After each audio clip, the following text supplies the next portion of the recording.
To begin at the beginning.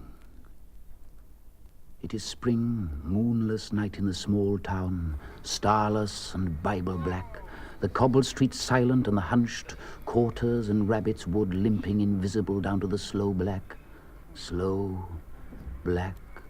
crow-black fishing boat bobbing sea. The houses are blind as moles, though moles see fine tonight in the snouting velvet dingles, or blind as Captain Cat there in the muffled middle by the pump and the town clock, the shops in mourning, the welfare hall in widow's weeds, and all the people of the lulled and dumbfound town are sleeping now.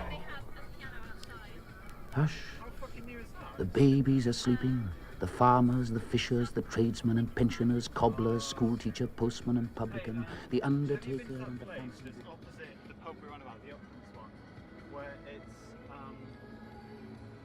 you can go upstairs, it's like a bar or a club or something. Do you know the one I mean? Maybe.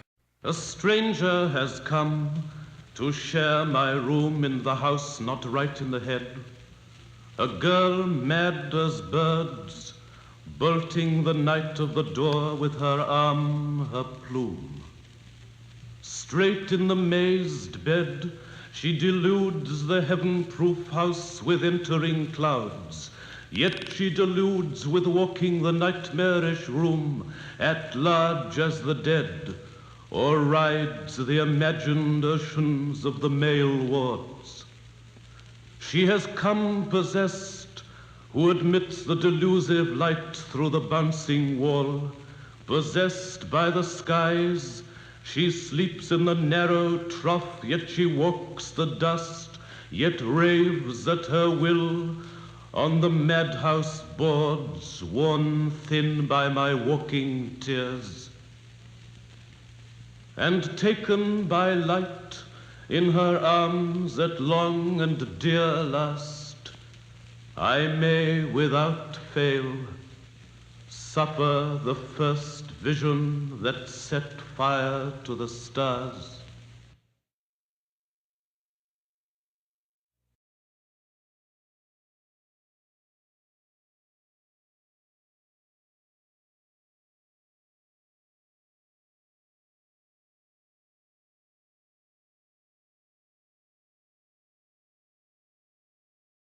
If I were tickled by the rub of love, a rooking girl who stole me for her side, broke through her straws, breaking my bandaged string, if the red tickle as the cattle calve still set to scratch a laughter from my lung, I would not fear the apple nor the flood, nor the bad blood of spring.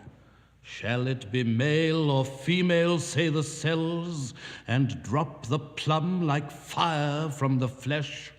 If I were tickled by the hatching hair, the winging bone that sprouted in the heels, the itch of man upon the baby's thigh, I would not fear the gallows, nor the axe, nor the crossed sticks of war.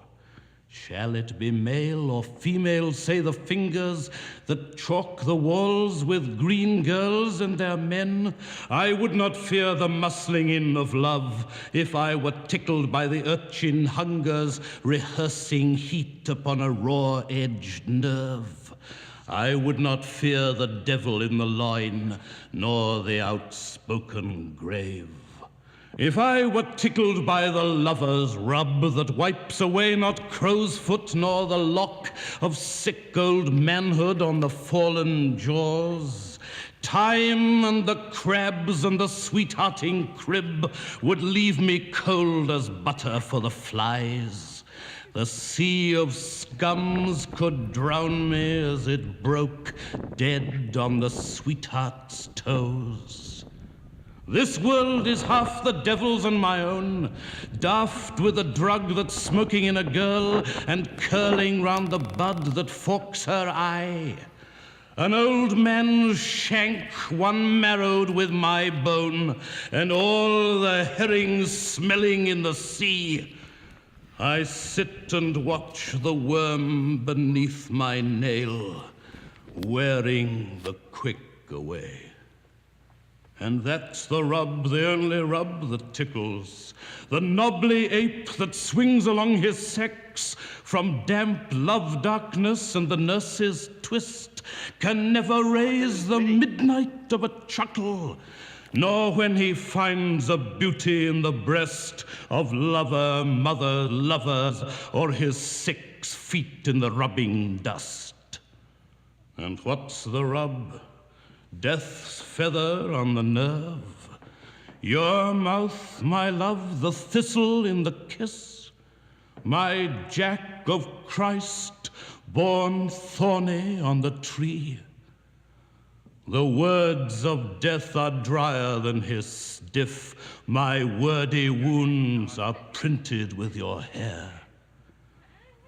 I would be tickled by the rub that is. Man, be my metaphor.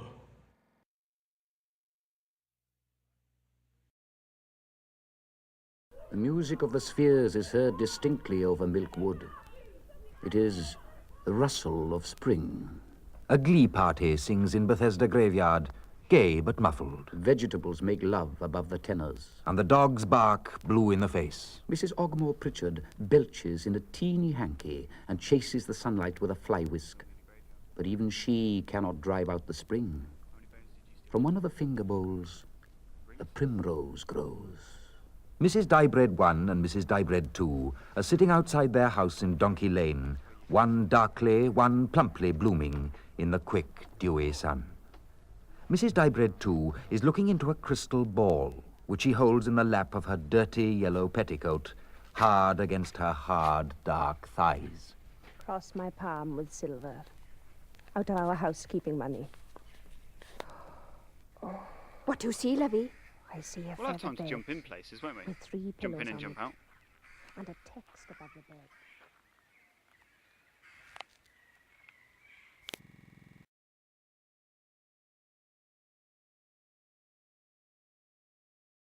Got a sense in some respects, does it?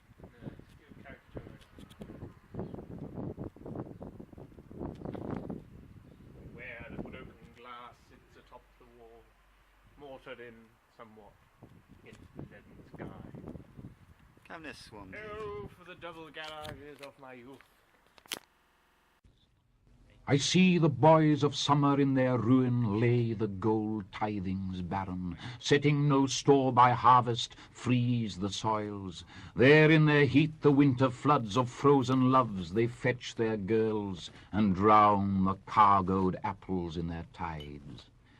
These boys of light are curdlers in their folly, sour the boiling honey. The jacks of frost they finger in the hives. There in the sun the frigid threads of doubt and dark they feed their nerves. The signal moon is 0 in their voids. I see the summer children in their mothers split up the brawned womb's weathers, divide the night and day with fairy thumbs. There in the deep with quartered shades of sun and moon they paint their dams as sunlight paints the shelling of their heads. I see that from these boys shall men of nothing stature by seedy shifting, or lame the air with leaping from its heats. There from their hearts the dog-dayed pulse of love and light bursts in their throats. Oh, see the pulse of summer in the ice. But seasons must be challenged, or they totter into a chiming quarter. Where punctual as death we ring the stars, there in his night the black-tongued bells the sleepy man of winter pulls, nor blows back moon and midnight as she blows. We are the dark deniers. Let us summon death from a summer woman, a muscling life from lovers in their cramp, from the fair dead who flush the sea, the bright-eyed worm on Davy's lamp, and from the planted womb the man of straw.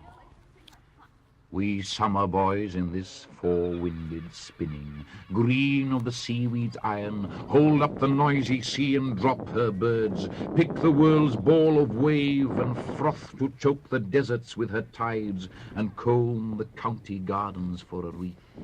In spring we cross our foreheads with the holly, hey-ho the blood and berry, and nail the merry squires to the trees. Here love's damp muscle dries and dies. Here break a kiss in no love's quarry. Oh, see the poles of promise in the boys.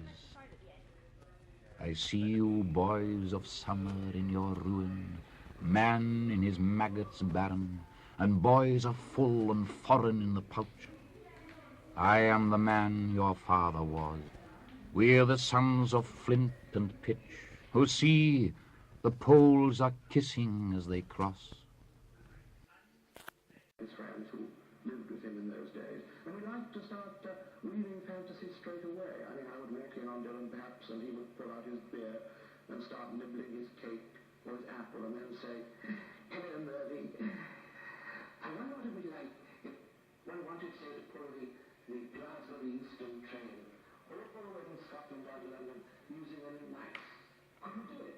And I'd say, "Well, I mean, yeah, that's a question, but how many mice?" He said, "Well, you could do with 5 million mice." And I said, "Well, I don't know, only 5 million mice. And we'll try and work out, really try and work out whether that would seem enough." Do not go gentle into that good night. Old age should burn and rave at close of day. Rage, rage against the dying of the light. Though wise men at their end know dark is right, because their words had forked no lightning, they do not go gentle into that good night. Good men the last wave by, crying how bright their frail deeds might have danced in a green bay. Rage, rage against the dying of the light.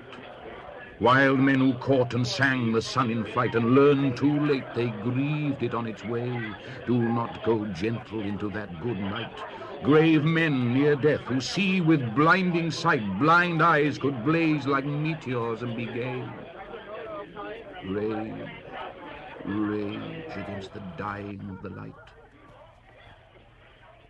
And you, my father, there on the sad height, curse, bless me now with your fierce tears, I pray. Do not go gentle into that good night. Rage, rage against the dying of the light.